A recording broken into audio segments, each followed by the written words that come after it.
So hello everyone, कैसे हैं आप सभी लोग। मैं आपके सामने लेके आ चुका हूँ बहुत ही प्यारा चैप्टर जिसका नाम है एड्रेस। मतलब जब मैं इस चैप्टर को पढ़ता हूँ ना तो मुझे बहुत ज़्यादा ऐसे बुरा सा फील होता है। और मतलब जब मैं 11वीं क्लास में था, मैंने पहले पढ़ा था ना, तो मैं लेखक की वो भावनाएं और उस लड़की की वो फीलिंग को बड़े प्यार से समझ सकता था।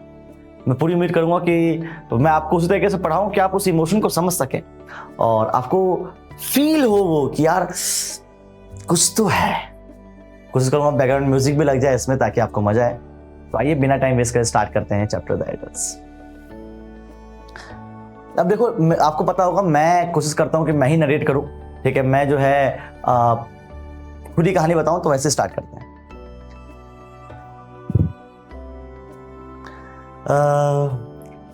मुझे याद है ये एड्रेस, मेरी मम्मी ने मुझे बताया था कि बेटा ये एड्रेस है डॉर्लिंग 46। क्या है? डॉर्लिंग 46। कभी भी भूलियो मत, बहुत इंपॉर्टेंट एड्रेस है ये। तो मुझे याद है मेरी मम्मी ने वॉर से पहले मुझे इस एड्रेस के बारे में बताया था। डर लग रहा है यार, डर लग रहा है इस एड्रेस पे जाने वक्त। तो क्या है ना कि अब मेरी माँ इस दुनिया में नहीं रही। मुझे याद है वॉर से पहले मेरी माँ हमेशा मुझे कहती थी कि हमारे जितने भी वैल्यूएबल थिंग्स है ना, वो सारा मैं इस आंटी को दे रही हूं। तुम जो है एक बार चले जाना और जाके अपने सामान को ले आना। मैं घर पे जा रही हूँ उनके, देखता हूँ क्या होता है। डर लग रहा है कि कैसे रिएक्शन करेंगे, वो कितना खुश होंगे, क्या होगा। और क्योंकि वॉर के काफी टाइम बाद में जा रही हूँ, कुछ चेंज ना हो गया हो, वो घर वहीं पे वहीं का वैसे हो, वो इंसान वही हो। इस डर के साथ मैं उस गेट पे पहुंच जाती हूँ। मुझे अच्छे से याद है मालकोनी road, street number, road house number 46, Darling 46। मैं गेट बजाती हूँ।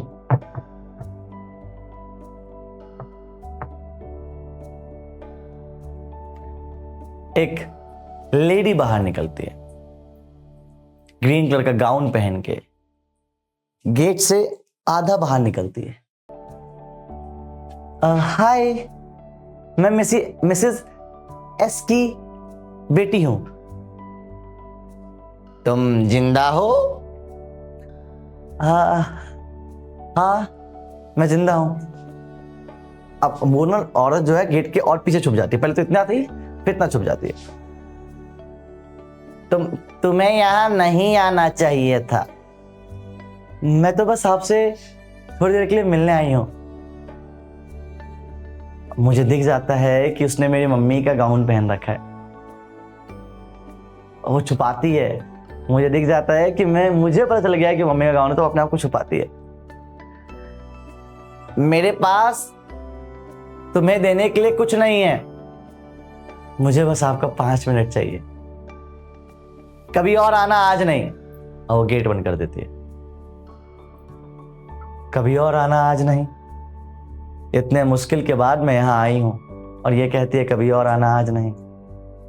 मुझे याद है कि ये हर बार मेरे घर पे आती तो बोरा भर भर के सामान लेके जाती और कहती, अरे तुम टेंशन ना लो, तुम्हारा घर मेरा घर, बात तो एक ही है Mrs S.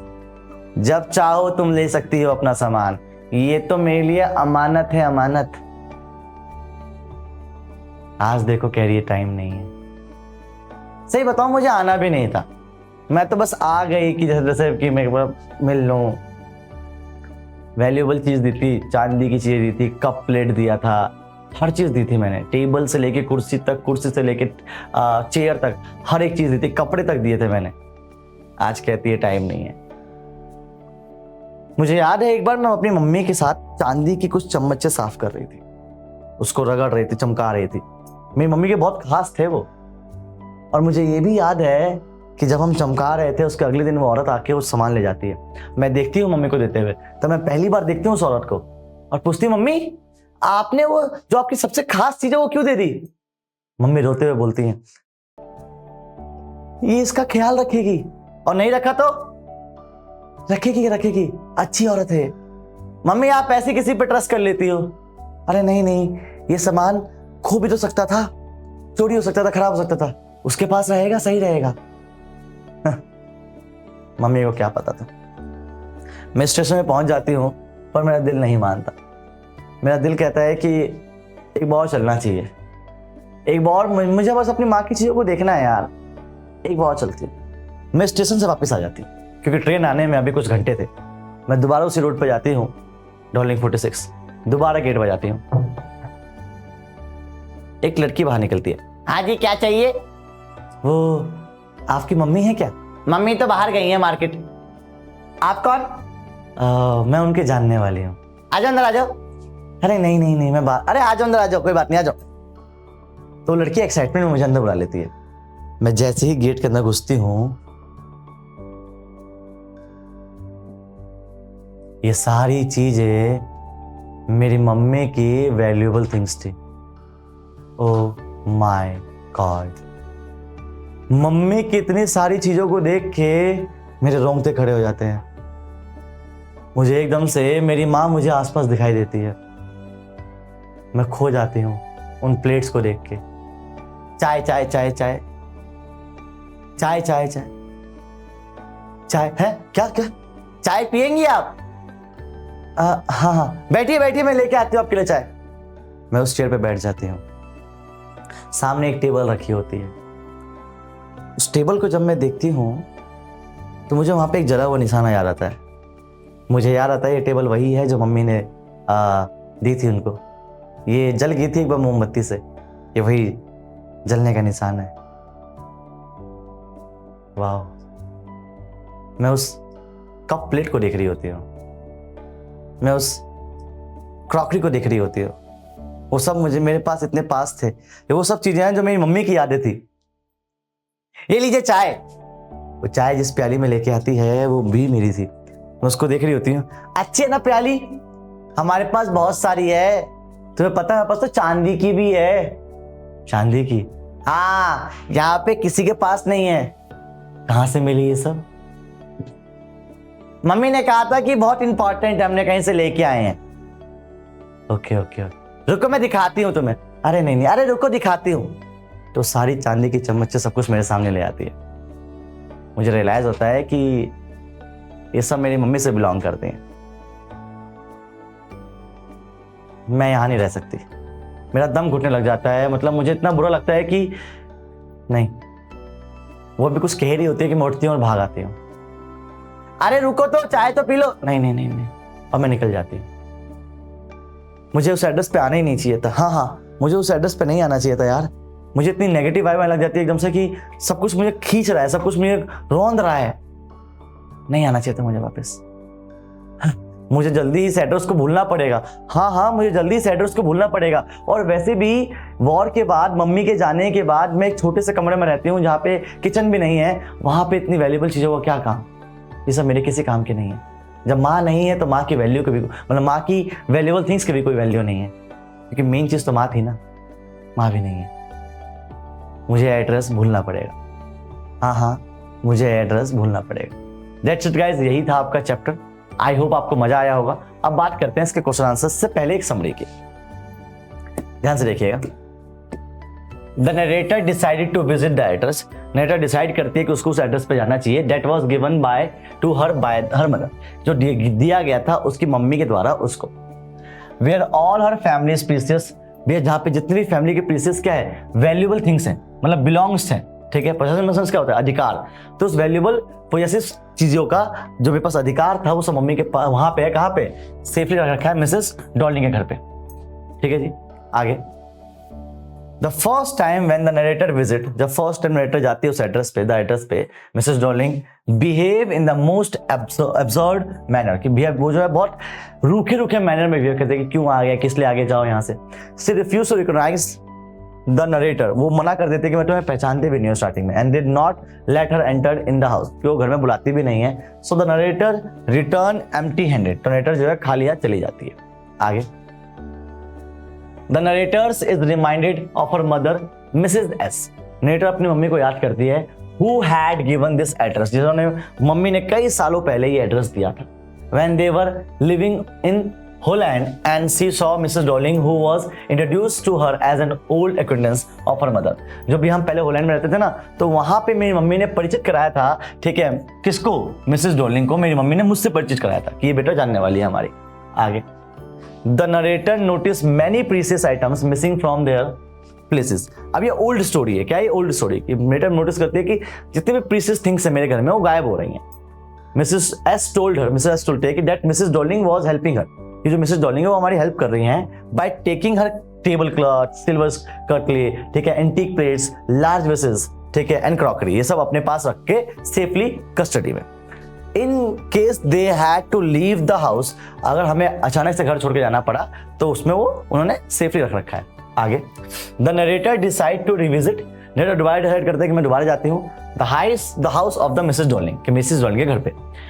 As he felt to urge to see all the mother's belongings, वो चाहती थी कि बस काश मुझे एक बार मम्मी की सारी belongings देखने का मौका मिले।